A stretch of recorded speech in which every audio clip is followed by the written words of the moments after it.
মহাকবি মাইকেল মধুসূদন দত্ত 1824 সালের 25 জানুয়ারি যশোরের কেশবপুর সাগরদাঁড়িতে জমিদার রাজানারায়ণ দত্ত ও মাতা জাহ্নবী দেবীর ঘরে জন্মগ্রহণ করেন। বাংলা কাব্যধারায় খুব অল্প সময়ের মধ্যে যুগান্তকারী পরিবর্তন ঘটিয়েছেন এ কবি, যাকে চির অমরত্বের খ্যাতি দান করা হয়েছে। তিনি বাংলা সাহিত্যের প্রথম আধুনিক কবি ও সার্থক নাট্যকার, যিনি বাংলা ভাষায় চতুর্দশপদী ও অমিত্রাক্ষর ছন্দের প্রবর্তক।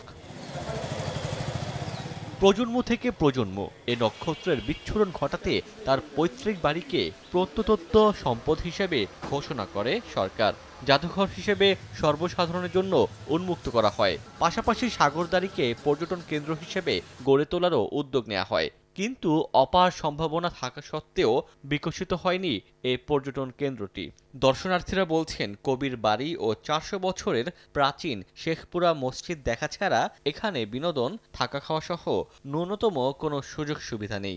অথচ কাঠামোগত উন্নয়ন হলে এই পর্যটন কেন্দ্রকে ঘিরে পাল্টে যেত গোটা এলাকার চিত্র।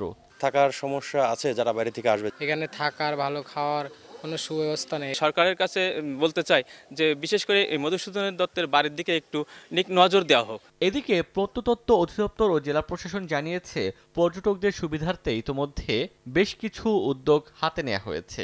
চলতি অর্থ বছরে পর্যটন মন্ত্রণালয়ের মাধ্যমে আরও একটি প্রকল্প হাতে নেওয়া হবে। সীমানা প্রাচীরের কাজ হয়েছে, এখানে একটা মেঘনাথ বধ কন্যার কক্ষের কাজ সম্পন্ন হয়েছে। এছাড়া কিছু ডেকোরেশনের কাজ আছে।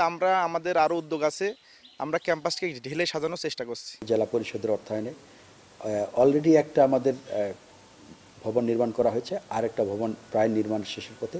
তো তারা যদি কেউ এখানে রাত্রি যাপন করতে চান সেটার সুযোগ আছে।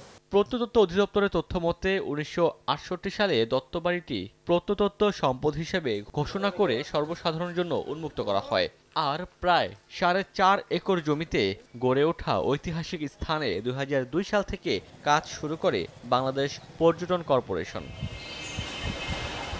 সময় সংবাদ, যশোর।